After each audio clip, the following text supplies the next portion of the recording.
The bank claimed I was $623,000 in debt for a mortgage I never agreed to. Turns out, my sister stole my identity to purchase her dream home. At family dinner, I stayed silent, then placed the police report on the table. Her fork fell. Every jaw dropped. Can you imagine looking up to someone your entire life, only for them to turn around and systematically dismantle yours? My world didn't just shatter with a single phone call. It exploded. I'm talking about a betrayal so deep, so cruel, it tore through the very fabric of my family, leaving me to pick up the pieces of a life she had deliberately tried to destroy. Before everything imploded, I was Heather Wilson, a 29-year-old nurse in Seattle, and honestly I thought I had a pretty good life.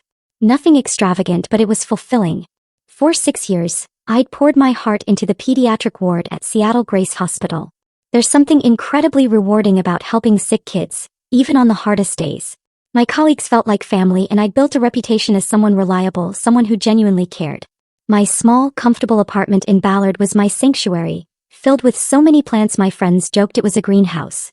Those green companions brought me peace after chaotic hospital shifts. Then there was my actual family. My parents, David and Carol, lived in the same suburban home where my sister Amanda and I grew up. They were good people, honest, hardworking, devoted. Amanda, 3 years older, was always the confident one, the achiever, the one who made friends effortlessly. I was the quiet, studious type, finding my voice only after college. But there was never any resentment, not that I acknowledged. I was proud of her accomplishments. As adults, we stayed close. Amanda built a successful career in real estate, selling luxury properties. She married Brian Parker, a financial advisor, 5 years ago. They were a striking couple, always tanned from their frequent tropical vacations. Their social media was a catalog of curated perfection. Meanwhile, I remained single, focused on my career. Our lives couldn't have been more different, but we still met for coffee and had family dinners twice a month. Amanda would sometimes make subtle comments about my lifestyle, or suggest investments I couldn't possibly afford, but I just chalked it up to her wanting the best for me. 8 months ago, Amanda and Brian moved into a stunning Craftsman in Queen Anne, one of Seattle's most prestigious neighborhoods. At their housewarming, I remember a twinge of envy walking through those meticulously renovated rooms with their Viking appliances and sweeping views. "Someday you'll have this too, sis," she'd said, squeezing my shoulder. "You just need to aim higher." The day everything changed started like any other Tuesday. I was helping a 7-year-old boy named Tyler change his bandages when my phone vibrated. I normally wouldn't answer during patient care, but I was waiting for news about my elderly neighbor. "Hello, this is Heather," I answered, stepping into the hallway. "Miss Wilson, this is Craig Donovan from Washington Mutual Bank. I'm calling about your missed mortgage payments. We've sent several notices, and I'm afraid if we don't resolve this soon, we'll have to begin foreclosure proceedings." My stomach dropped. "I'm sorry, there must be some mistake. I don't have a mortgage. I rent my apartment." His voice took on a slightly condescending tone. "Miss Wilson, according to our records, you took out a mortgage for $623,000 in January for a property on Highland Drive. You made payments for the first 3 months, but we haven't received anything since April." Highland Drive. That sounded familiar. Wasn't that Amanda's street? "This is a mistake," I insisted, my voice rising. "I've never purchased property. My credit isn't even good enough for a mortgage that size. I'm a nurse, not a surgeon. The application shows an annual income of $192,000 and a credit score of 782 at the time of application. We have all the documentation, Miss Wilson, including your signature on multiple forms. Perhaps you could come into the branch to review the paperwork." The conversation continued in this surreal vein. I returned to Tyler's room on autopilot, my mind spinning. A clerical error? Identity theft? But the address? That couldn't be a coincidence. At the bank, Richard Peterson, the branch manager, laid out a folder of documents that made my stomach sink further with each page. Loan application, income verification, credit check authorization, closing papers, all bearing what appeared to be my signature. And there it was, in black and white. The property address matched Amanda's new house. "Could I get copies of all of this?" I asked, my voice sounding distant. "Miss Wilson, if you didn't apply for this mortgage, I strongly suggest you contact the police. This appears to be identity theft and possibly fraud." I nodded numbly, but inside, a voice was screaming. Not just any identity theft. My sister, my own sister, had stolen my identity to buy her dream home. The days that followed were a blur of anxiety, disbelief, and methodical investigation. I called in sick to work for the first time in 2 years, utterly unable to focus when my own life was unraveling. My apartment, once my sanctuary, now felt like a cage where I paced endlessly, alternating between pure rage and crushing confusion. Could there be another explanation? Maybe Amanda had made some terrible administrative mistake. But as I stared at the copied documents, that hopeful theory crumbled. This was deliberate. Someone had carefully forged my signature on multiple documents. Someone had provided my social security number, birth date, and employment history. Someone who knew me intimately. My first call was to Equifax. The customer service representative sounded bored until I explained the situation. Then her tone shifted to practice sympathy. "Let me pull up your credit report, Miss Wilson." Clicking of a keyboard, then a pause. "There are several accounts here that appear to have been opened in the past year. The mortgage is the largest, but there's also a home equity line of credit for $150,000, 3 credit cards with limits between $20,000 and $30,000 each, and a personal loan for $45,000. I felt physically ill. All of these are fraudulent. I didn't open any of them. By the end of that day, I'd spoken to all 3 major credit bureaus, placed fraud alerts, and discovered that my credit score, once a respectable 724, had plummeted to 546 due to the missed mortgage payments and maxed out credit cards I knew nothing about. The next morning, I met with Diane Schwartz, a financial advisor. "This is definitely identity theft," she confirmed. "And I have to say it's quite sophisticated. Whoever did this knew exactly what information would be needed to pass verification checks." "It was my sister," I said, speaking the accusation aloud for the first time. "The house is hers. She's living in it right now." Diane's expression shifted from professional concern to genuine shock. "That complicates things. Family fraud is unfortunately common, but it presents unique challenges, both legally and emotionally. What should I do?" "Legally, it's clear you need to file a police report. Without that, the banks won't recognize you as a victim rather than a participant." I was hesitant. Despite the mounting evidence, I still couldn't fully process that Amanda, my protector, my role model, would do this to me. Before going to the police, I decided to gather more information. A handwriting expert confirmed the forged signatures. Then I began investigating Amanda's finances. Through social media and casual conversations, I pieced together troubling patterns. Despite their apparent wealth, Amanda and Brian had been facing financial difficulties for at least 2 years. Yet their lifestyle hadn't changed. If anything, they'd become more extravagant. The most damning evidence came from my friend Stephanie, who worked at a luxury car dealership. "I probably shouldn't tell you this," Stephanie said over coffee, "but when they ran her credit for financing, it was a mess. Brian ended up paying cash, but I overheard them arguing about it in the parking lot. He said something like, 'We can't keep doing this. The house was risky enough.'" The house. My house. I also discovered multiple credit accounts opened in my name, all linked to online statements with a slight variation of my email address. heatherwilson883@gmail.com instead of my real heatherwilson193@gmail.com. Easy to miss in verification processes, but clearly deliberate. Every new piece of information felt like another weight on my chest, making it harder to breathe, harder to deny the truth. My sister, whom I trusted completely, had stolen my identity to finance a lifestyle she couldn't afford. She'd thrown me under the bus without hesitation, leaving me to deal with the financial and legal fallout when it inevitably collapsed.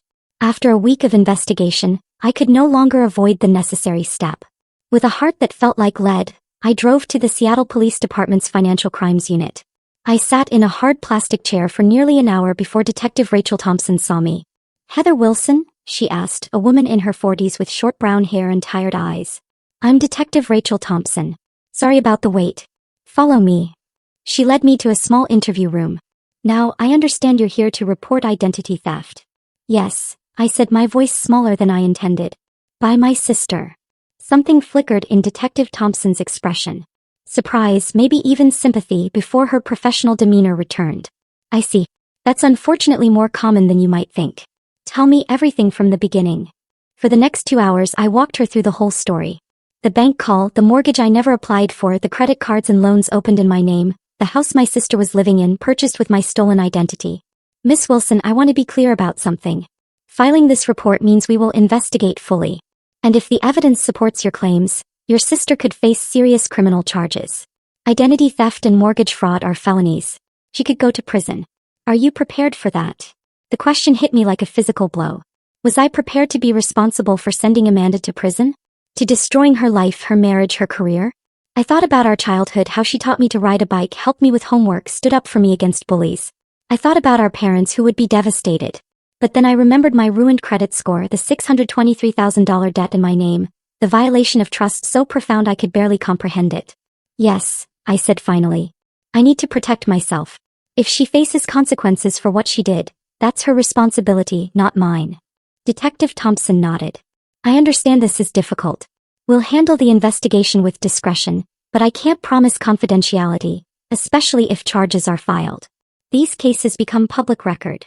As I signed the report, my real signature, not the forged one, I felt a strange mix of relief and dread. The machinery of justice was now in motion and I couldn't stop it even if I wanted to. 2 days later, Detective Thompson called with an update. We've confirmed your suspicions, Miss Wilson. The mortgage application was submitted online using your personal information, but from an IP address traced to your sister's previous residence. We're also investigating her husband's potential involvement.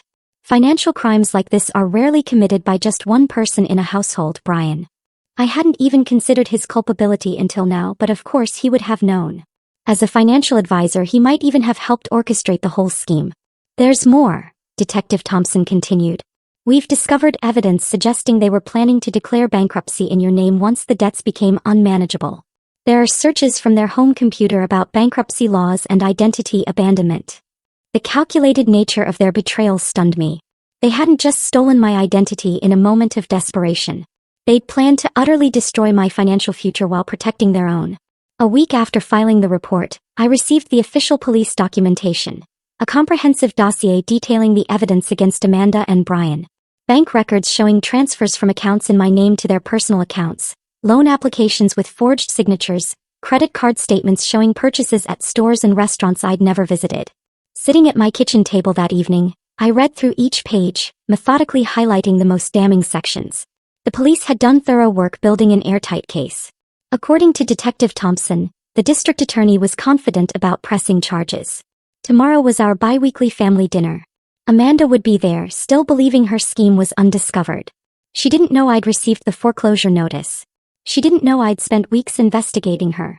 She didn't know about the police report that now sat in a manila folder on my counter. As I prepared for bed, my phone chimed with a text from my mother. Looking forward to seeing my girls tomorrow. I'm making your favorite lasagna. Love you both. The casual normalcy of it broke something in me. I cried for the first time since this nightmare began. Not just for myself but for our parents whose world was about to shatter. I spent nearly an hour deciding what to wear for dinner. It felt important. I settled on a simple navy dress. Professional. Serious. Not my usual casual attire, but this was no ordinary dinner. I applied my makeup carefully, determined that Amanda wouldn't see how much she'd hurt me. I wouldn't give her the satisfaction. As I drove to my parents' home, memories flooded back of happier family dinners. Tonight would be the last of those dinners, at least in any form I recognized. After tonight, nothing would ever be the same. I parked a block away, needing a moment to compose myself. As I walked toward the house, I spotted Amanda's white Range Rover in the driveway. Had that too been purchased with fraudulent credit in my name? The familiar smell of my mother's lasagna greeted me. For a second, I considered turning around, driving home, pretending I'd fallen ill. I could confront Amanda privately, give her a chance to make things right without public humiliation. But then I remembered the bankruptcy searches Detective Thompson had mentioned. Amanda and Brian had planned to leave me financially ruined while they walked away unscathed. They deserved no mercy. I rang the doorbell, feeling the weight of the police report in my bag like a brick. Heather. My mother opened the door, beaming. She pulled me into a hug. You look beautiful but so serious. Everything okay at the hospital? Everything's fine, Mom, I lied, returning her hug. Just tired from a long week. Inside, my father was in his usual spot, recliner with a glass of red wine. There's my girl. Want some wine? It's that Oregon Pinot you like. Thanks, Dad. That would be nice. From the kitchen, I heard Amanda's laugh, bright and musical as always. She appeared in the doorway wearing an expensive-looking cream blouse and tailored pants, her blonde hair perfectly styled, her smile dazzling. Heather, finally. I was telling Mom about this incredible patient success story I heard from Dr. Garner at the club. You should talk to him about potential positions in his practice. The benefits are amazing. The audacity stunned me. Here she was, having stolen my identity, offering career advice as if she had my best interests at heart. I forced a smile. I'm happy where I am, thanks. If she noticed my coolness, she didn't show it. Dinner proceeded with excruciating normalcy. Dad carved steaks. Mom served lasagna. Mark talked about his new project. The kids chattered. Amanda expertly deflected any questions about their finances, always steering the conversation to someone else's affairs. Heather, you're quiet tonight, my father observed as we neared the end of the main course. Rough week. I sat down my fork carefully. Anything you want to talk about? Mom asked, her forehead creasing. Amanda jumped in before I could respond. Oh, leave her be, Mom. Not everyone needs to process everything out loud like me. She laughed, flipping her hair. Some people just need to mull things over privately. The irony was almost too much. Here was Amanda, who had committed crimes that would soon become very public, advocating for my privacy. Actually, I said, meeting my sister's eyes directly, there is something I need to discuss with all of you. A flicker of unease crossed Amanda's face, quickly replaced by her usual confident smile. Sounds serious. Let's at least have dessert first. I brought that chocolate mousse cake from Dahlia that you love, Heather. That can wait, I said firmly. The table fell silent. Even the kids sensed the sudden tension. Mark, why don't you take the children into the living room? My mother suggested, her instincts for family drama finely tuned. Once the children were settled, I reached into my bag and pulled out the manila folder. My heart pounded so loudly I was certain everyone could hear it. Amanda's eyes fixed on the folder, her smile faltering. What's that, honey? My father asked. I took a deep breath. The moment had arrived. There was no turning back. This, I said, placing my hand on the folder, is a police report. The silence deepened. My mother's eyes widened. My father sat down his wine glass carefully. Brian, who had been largely quiet, suddenly looked alert, his gaze darting between the folder and Amanda. A police report? My mother echoed. Heather, what happened? Are you all right? I'm not all right, Mom. I've been the victim of a crime. I looked directly at Amanda as I slid the folder across the table toward her. Identity theft and fraud, to be specific. Amanda didn't touch the folder. Her face had gone very still, her animated expressions frozen. What are you talking about? She asked, her voice unnaturally high. Open it, I said quietly. Brian placed his hand on Amanda's arm. Maybe we should discuss this privately, Amanda. There's nothing to discuss, she responded quickly, still not touching the folder. Heather's obviously confused about something. My father, never one for tension, tried to lighten the mood. Is this some kind of joke, girls? It's not a joke, Dad. I reached across the table and flipped open the folder myself, revealing the first page of the police report with its official letterhead and case number. 2 weeks ago, I received a call from Washington Mutual Bank about missed mortgage payments on a $623,000 loan I never took out for a house I've never owned at 4872 Highland Drive. My mother gasped softly. But that's Amanda and Brian's address. I finished for her. The dream house they'd been showing off to everyone for months was purchased through a mortgage fraudulently obtained in my name, along with a home equity line of credit, 3 credit cards and a personal loan. All maxed out. All in default. All eyes turned to Amanda, whose face had drained of color. For several seconds no one spoke. Then Amanda laughed, a brittle, forced sound. This is ridiculous. There's obviously been some kind of mistake. A bank error or... The police don't think so, I interrupted.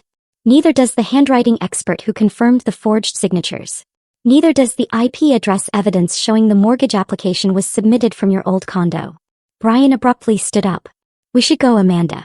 We don't have to listen to these accusations. My father found his voice, deep and trembling with anger. Sit down, Brian. Both of you need to explain what the hell is going on. Amanda's demeanor suddenly shifted. The deer-in-headlights look vanished, replaced by cold calculation. Fine. You want an explanation? We hit a rough patch. Brian's firm collapsed when his partner embezzled funds. My commissions dried up during the market correction. We were about to lose everything we'd worked for. So, you decided to steal my identity? I asked incredulously. To saddle me with over $800,000 in debt I knew nothing about? It was supposed to be temporary. Amanda's voice rose. Once the market recovered, once Brian's new clients came through, we were going to refinance everything properly. That's a lie, I said quietly. The police found your searches about declaring bankruptcy in my name. You were never going to make this right. You were planning to destroy my financial future to save yourselves. My mother began to cry softly. My father's face had turned an alarming shade of red. Amanda, he said, his voice dangerously quiet. Tell me this isn't true. Tell me you didn't do this to your sister. For a moment, Amanda seemed on the verge of another denial. Then her shoulders slumped. We were desperate. You don't understand what it's like, having achieved a certain lifestyle, certain status, and then watching it all slip away. People were counting on us to be successful. Clients, friends, family, everyone. I was counting on you to be my sister, I said, my voice breaking. To love me, not betray me. Brian suddenly turned on Amanda. I told you this would blow up in our faces. I told you we should have found another way. There was no other way. Amanda shouted back. Your brilliant investment strategies lost us everything. What was I supposed to do? Not commit felony fraud using your sister's identity. Brian retorted. Do you have any idea what this means? We could go to prison, Amanda. My parents watched this exchange in stunned silence. Then my father stood up, his hands shaking. Get out. Both of you get out of my house. Dad, please. Amanda began, her eyes filling with tears. Whether genuine or calculated, I couldn't tell anymore. I understand perfectly. He cut her off. You stole from your sister. You lied to all of us. You were willing to destroy Heather's life to maintain your facade. I don't even recognize you anymore. My mother, still crying, looked at Amanda with devastation. How could you do this after everything we taught you about honesty, about family? What happened to you, Amanda? Nothing happened to me, Mom, Amanda said, a hint of defiance returning. I just refuse to fail. Unlike the rest of this family, I have ambition. I have standards. Do you think I wanted to end up like Heather, living in a tiny apartment with plants as my only companions? The casual cruelty of her words stunned me. Is that what you really think of my life? That it's some kind of failure because I don't have a mansion or a luxury car? You could have had more, Amanda said bitterly. You're smart enough, but you've always settled for less. Honestly, it's not like you were even using your good credit score for anything important. Brian grabbed her arm. Enough, Amanda. We're leaving now. He turned to me, his expression a mixture of anger and fear. This isn't over, Heather. You have no idea what you've done by filing that report. I know exactly what I've done, I replied steadily. I've protected myself from criminals. That's what you both are, criminals. And now you'll face the consequences. As they gathered their things to leave, my mother called after Amanda. The police. Will they arrest you? Amanda paused at the door. For a moment, her mask slipped and I saw genuine fear in her eyes. I don't know, Mom. Probably. After they left, the three of us sat in stunned silence. My father poured himself another glass of wine, his hands still shaking. My mother wiped her tears with a napkin, looking suddenly older than her years. I should have seen it, she said finally. All those extravagant purchases, the house we knew they couldn't afford. I just thought they were being irresponsible with their money. Not this. None of us saw it, I said, reaching for her hand. I never imagined Amanda capable of something like this. Not to a stranger and certainly not to me.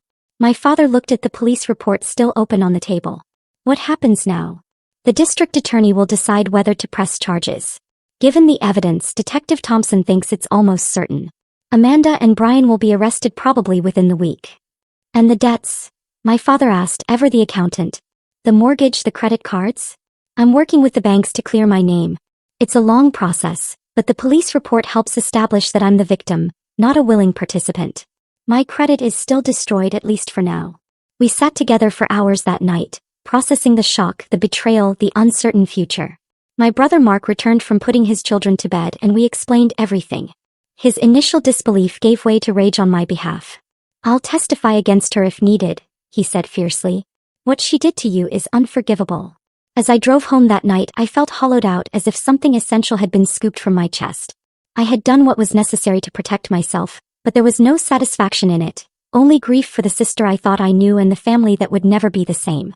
The immediate aftermath of that fateful dinner played out like scenes from someone else's life, a television drama I was somehow starring in without having auditioned for the role. 3 days after the confrontation, Detective Thompson called. Arrest warrants have been issued for both Amanda and Brian. They were taken into custody at their home, my home, according to the fraudulent mortgage, and charged with multiple felonies: identity theft, fraud, forgery, and conspiracy. Their arrests made the local news. Prominent Seattle realtor and financial advisor charged in identity theft scheme, read the headline. The article mentioned that the victim was Amanda's sister, though thankfully withheld my name. Still, anyone who knew our family could easily figure it out. My phone buzzed constantly with messages from concerned friends, distant relatives, and even former classmates. I turned it off, unable to face the well-meaning but intrusive questions. My parents retreated into a shell of shock and humiliation. Dad stopped attending his weekly golf games, unable to face friends who had undoubtedly seen the news. Mom took a leave of absence from teaching. Their social circle, built over decades, suddenly felt threatening. Everyone must be talking about us, Mom said during one of my visits. wondering where we went wrong with Amanda. You didn't go wrong, I assured her. Though part of me wondered the same thing. Had there been signs of Amanda's moral flexibility that we'd all missed or excused over the years? The pressure from my family to drop the charges began subtly at first, then grew more insistent as the reality of Amanda's situation became clearer. She and Brian had been released on bail but were required to surrender their passports. Their assets were frozen, including the house which the bank was now moving to reclaim. She made a terrible mistake, my mother pleaded over the phone one evening. But she's still your sister, still our daughter. Couldn't you ask the district attorney to reduce the charges? Maybe some kind of probation instead of prison? Mom, she stole my identity.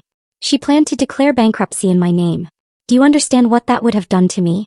I wouldn't have been able to rent an apartment, get a car loan, maybe even keep my job if it required a security clearance. She was willing to destroy my life. I know, honey. What she did was inexcusable, but she has 2 young children. Think about your niece and nephew growing up without their mother. That was the hardest part.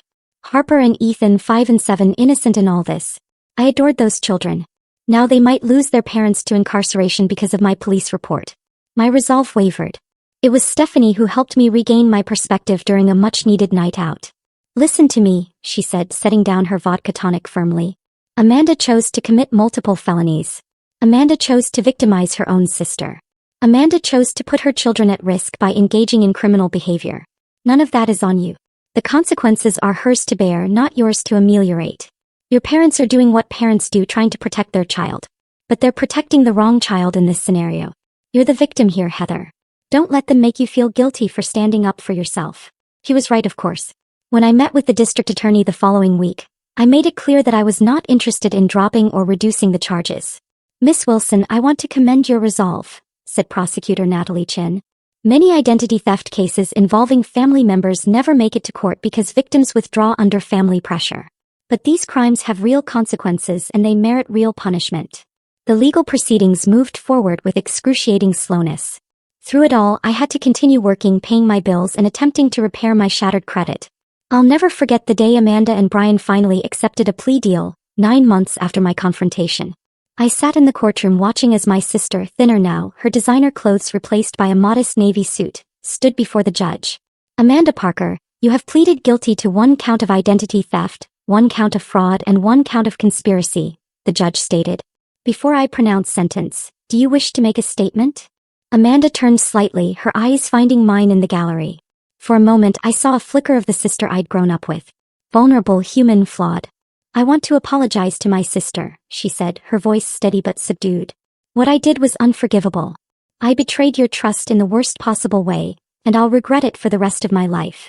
I was selfish and desperate and terrified of failure, but that's no excuse for hurting the person who has always supported me and believed in me. I'm so sorry, Heather. The judge sentenced Amanda to 18 months in federal prison, with Brian receiving 12 months. Both would serve 3 years of supervised release afterward and were ordered to pay full restitution. As Amanda was led away, our eyes met one final time. There was so much unsaid between us, so much damage that might never be repaired. I didn't know if I could ever forgive her. But in that moment I acknowledged the complexity of my feelings. The anger and betrayal intertwined with memories of shared childhood, of love that had been real despite everything that came after. The weeks following the sentencing were a blur of practical matters. The bank foreclosed on the house, selling it at auction. I worked with credit agencies to remove the fraudulent accounts from my record, a frustratingly slow process. My relationship with my parents remained strained. They visited Amanda regularly but rarely mentioned these visits to me. We tried to maintain some semblance of family connection, but our conversations were superficial, carefully avoiding the elephant in the room. Thanksgiving came and went, the first one in my memory without a full family gathering. Christmas was equally fractured. The traditions that had anchored our family life for decades had been shattered along with our trust. The day the bank finally removed the fraudulent mortgage from my credit report felt like emerging from a long, dark tunnel. My credit score was slowly recovering. I'd moved to a new apartment, wanting a fresh start in a place untainted by memories of betrayal.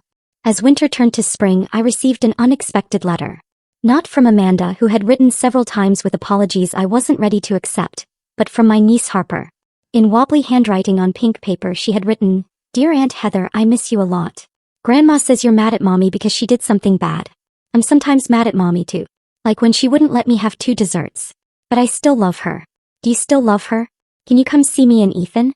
We have a new apartment, but it's small and doesn't have a garden like the big house. Love, Harper.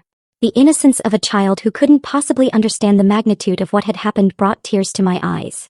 Whatever my feelings toward Amanda, Harper and Ethan were innocent casualties of their parents' crimes. They deserved an aunt who loved them, even if that love had to be carefully separated from the betrayal of their mother.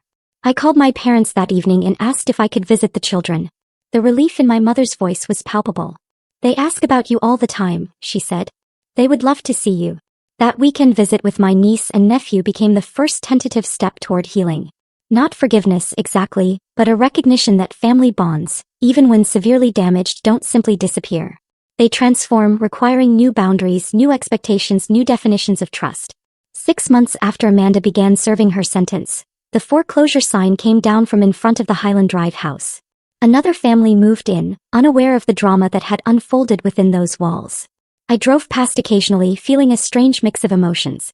Not regret or envy, but something more complex. The house that had symbolized my sister's betrayal was now just a house again, inhabited by people who had no connection to our family's pain. My credit score, while not fully recovered, had climbed back into the fair range. The fraudulent accounts had been removed. I had settled into my new apartment, smaller than my previous one, but in a building with better security, including a locked mailbox. The paranoia lingered, a constant companion I was learning to manage. My weekly therapy sessions with Dr. Elaine Winters had become a cornerstone of my recovery. Family betrayal creates a unique kind of trauma, Dr. Winters had explained. The people we expect to protect us become the source of harm. It fundamentally challenges our ability to trust. Will I ever trust anyone again? I'd asked, only half joking. You'll trust differently, she'd replied. More carefully, more intentionally. That's not necessarily a bad thing. He was right. I'd become more cautious, more vigilant about reviewing financial statements, more selective about who I allowed into my inner circle. But I hadn't withdrawn from life entirely, which had been my fear in those dark early days. My relationship with my parents was slowly healing, though it would never return to what it had been. The strain of divided loyalties, their natural instinct to support Amanda, my legitimate need for validation as the victim, it created an underlying tension. But we were trying, all of us. Sunday dinners had resumed, though less frequently and with a careful avoidance of certain topics. Your father and I visited Amanda yesterday, my mother mentioned during one such dinner, watching my face carefully. How is she? I asked, surprised by my own genuine curiosity. Managing. Teaching an ESL class to other inmates. He asked about you. I nodded but offered no response. I still wasn't ready to visit Amanda, to face her across a prison table and hear more apologies. Maybe someday, but not yet. My father, who had been mostly silent on the subject of Amanda for months, suddenly spoke up. She's different in there, humbled, I think. I think she's finally understanding the magnitude of what she did to you. It was the first time he had so clearly acknowledged me as the victim rather than focusing on Amanda's suffering. The validation, though long overdue, meant more than I could express. Thank you for saying that, Dad, I said quietly. The most unexpected support came from extended family. My cousin Rachel, who I'd never been particularly close to, reached out. I never told anyone in the family, she confided over coffee, but my college roommates stole my identity, opened credit cards, ran up thousands in debt. I know something about what you've been through. What did you do? I asked. Press charges just like you. Lost friends who thought I was overreacting. Never regretted it for a minute. Finding this community of understanding, other identity theft victims who truly comprehended the violation I'd experienced, became an important part of my healing. I joined an online support group and eventually began attending in-person meetings of a financial crime survivors network. There I met people from all walks of life whose stories echoed aspects of mine. The shock of discovery, the painstaking process of clearing their names, the broken relationships with those who couldn't understand why they wouldn't just forgive and move on. In their company, I didn't have to explain or justify my feelings. They already knew. Through this network, I connected with a nonprofit organization dedicated to helping identity theft victims.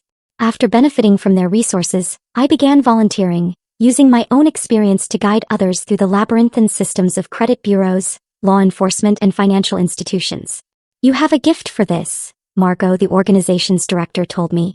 You're compassionate without sugarcoating the reality of what they're facing. This work gave purpose to my pain, transforming a devastating personal experience into knowledge that could help others. I couldn't undo what Amanda had done, but I could use it to make someone else's journey a little less lonely, a little more navigable. Moving to my new apartment had been a practical necessity, but it became a symbolic fresh start as well. I filled it with plants as always, but also with new furniture that held no memories of my pre-betrayal life. I installed a small home office with a locking file cabinet, not because I expected another family member to steal my identity, but because the experience had taught me the value of prudent protection. When Amanda had been incarcerated for nearly a year, I received a letter that stood out from her previous attempts at communication. Unlike her earlier apologies, this one acknowledged the specific harms she had caused me. "I've been working with a therapist here," she wrote. "She's helping me understand that true accountability means recognizing not just that I did something wrong, but exactly how my actions hurt you. I stole more than your identity, Heather. I stole your sense of security, your trust in family, your belief in my love for you. I can't undo that harm, but I want you to know that I see it clearly now. I'm not asking for forgiveness. I'm not even asking for a response. I just want you to know that I understand what I destroyed and I will live with that knowledge for the rest of my life." I didn't respond immediately, but I kept the letter, rereading it periodically. The acknowledgement of specific harms felt different from her earlier blanket apologies. More genuine, more complete, more aware. Around this time, I made a decision that surprised even me. Using some of the restitution money that had finally begun arriving from Amanda and Brian's seized assets, I put a deposit on a small house with a generous yard, perfect for an expanded garden. The irony wasn't lost on me. My sister's crime had ultimately led to me achieving the homeownership she had fraudulently claimed in my name. The day I signed legitimate mortgage papers, a moment that should have been purely joyful, I experienced an unexpected wave of emotion. Sitting in the loan officer's office, reviewing documents remarkably similar to those that had been forged in my name, I felt a strange closing of a circle. "Is everything all right, Miss Wilson?" the loan officer asked. "Yes," I said, signing my actual name to a loan I had chosen for a house I could afford. "Everything is fine. Better than fine, actually." Taking ownership of my new home became a powerful act of reclamation. I painted the walls colors I loved, planted a vegetable garden, and invited friends for a housewarming party. My first real celebration since before the identity theft discovery. Stephanie brought champagne and a doormat that read, "Not today, identity thieves." Dark humor that made me laugh despite myself. My parents came too, bringing a houseplant and awkward good wishes. They were trying in their way to support this new chapter while still maintaining their relationship with Amanda. It wasn't complete healing. That would take years more if it ever fully arrived. But it was acknowledgement, and that mattered. 2 weeks after my housewarming, I did something I'd been considering for months. I drove to the Federal Correctional Institution where Amanda was serving her sentence and added my name to her visitors list. I wasn't ready to see her yet, but I wanted the option available when and if that day came. As I continue rebuilding my life, I've come to understand that healing isn't a destination but a process. Some days I feel strong and forward-looking. Others, the betrayal feels fresh and raw. I've learned to accept both realities as part of my journey. What happened between my sister and me is a story with no neat ending, no perfect resolution. Family bonds, once broken by betrayal, can never be completely restored to their original form. But they can transform into something new, something more honest perhaps, with clearly established boundaries and carefully rebuilt trust. I don't know if Amanda and I will ever reclaim anything resembling our former closeness. I don't know if I'll ever fully trust her again. But I know that I've survived the worst betrayal I could imagine. And I've emerged stronger, wiser, and more self-reliant than before. If there's a lesson in all of this, it's that trust should be treated as the precious resource it is. Given carefully, guarded appropriately, and withdrawn when necessary for self-protection. Love and trust aren't the same thing, a distinction I never fully understood until now. I can love my sister while acknowledging that she violated my trust in ways that may never be fully repaired. This experience has taught me that family loyalty has limits and should have limits. That standing up for yourself even against those you love isn't selfish but necessary. That forgiveness, if it comes, must follow accountability, not replace it. I'm still writing my story, still finding my way forward. But I know this much. I refuse to be a victim in silence. I refuse to sacrifice my financial future to protect someone who hadn't protected me. I refuse to accept betrayal as the price of family peace. And in those refusals I found my strength. What about you? Have you ever experienced betrayal from someone you trusted completely? How did you handle it? And what boundaries did you establish afterward? I'd love to hear your stories in the comments below. If this account has helped you feel less alone in your own experience of family betrayal, please consider giving it a like and subscribing to my channel for more real-life stories of resilience and recovery. Share with someone who might be struggling with similar issues. Sometimes knowing others have walked the same difficult path can make all the difference. Thank you for listening to my story, and remember, protecting yourself isn't selfish. It's necessary for survival and eventual healing.